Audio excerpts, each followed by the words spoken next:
Percussionist Joe Morello is a rhythm pioneer. For years, he played with the Dave Brubeck Quartet.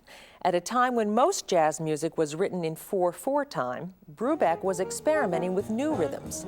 His legendary album Time Out featured a different time signature for each song: 3/4, 4/4, 5/4.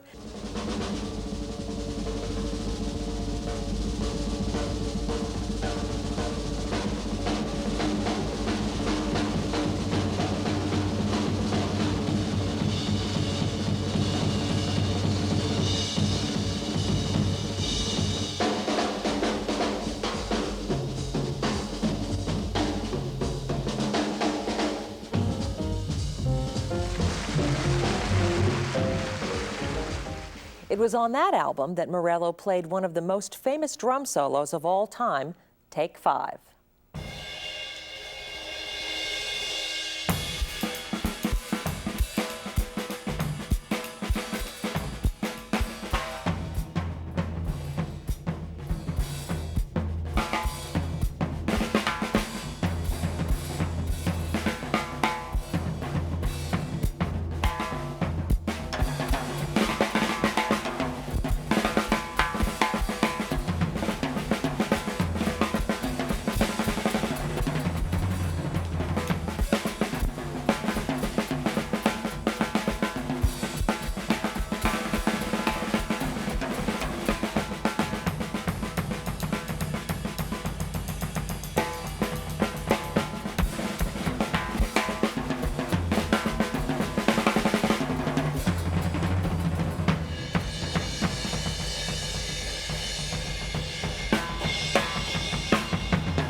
Wow, I can't believe that was 36 years ago that was first done.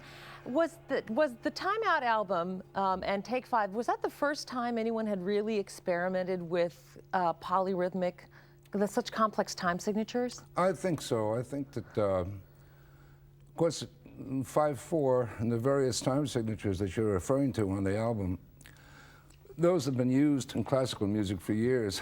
I think that we were the first group to play these, introduce this into the jazz idiom.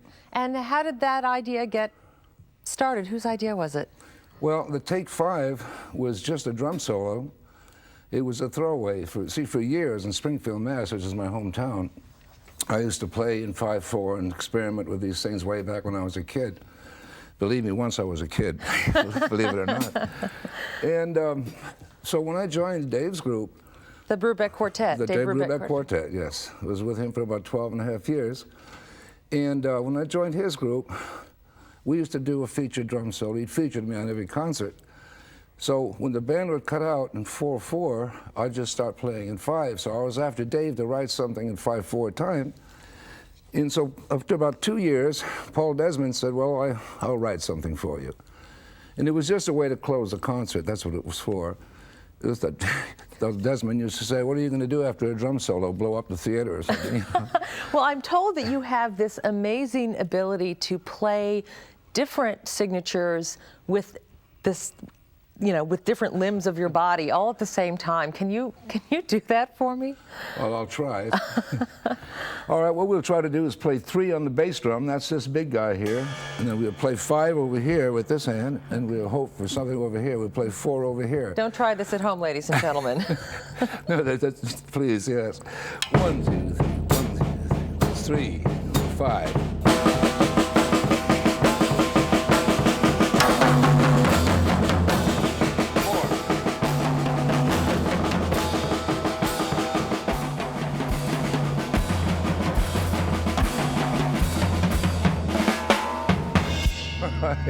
I think you've just given an inferiority complex out there to anybody who's a percussionist. Now, I understand that you initially wanted to be a classical percussionist and that you were a violin prodigy as a little boy. Well, I don't know if that's true. I studied when I was 5 years old, and I had a good fortune of meeting Mr. Heifetz when I was around 12. Yasha Heifetz, that's yes. Right. And he took my violin, and he made my violin sound so great. And I held his, and my teacher said, that's worth $50,000, so I said, take it away. I didn't want to play it anymore. my famous things I used to do with a few of the symphony orchestras when I was a boy, there's a Mendelssohn violin concerto and things like that, some of the Bach things. And but that was years ago. What steered you away from being a classical percussionist in a symphony as opposed to going into jazz? That's what I wanted to do. I went to Boston. I studied locally in Springfield, and then I went to Boston and studied with the great George Lawrence Stone, and he told me I wanted to sit in the orchestra and play like the bolero, you know, and things like that, and then play one note and sit down and count 50 bars and go home. Right, right.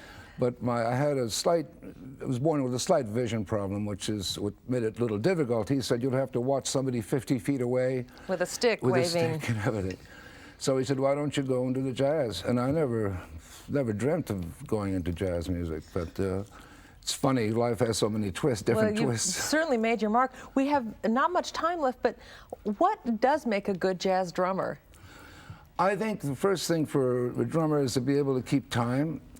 That's the backbone of the band. And I think... Assuming that maybe the other musicians can't keep time as well? Well, it's difficult for a saxophone player to keep the beat, you know. He can play on a rhythm that you set down is what the group plays on. It's the rhythm section is the drums and the bass and piano. Now, another thing is creativity. I think that's the most important thing, is to be creative. See, jazz music is total freedom within strict rules, and the rules being harmonically correct and rhythmically correct. And at that point, you can just take off. Well, will you play something else for us today? Oh, sure, I'd love to. All right.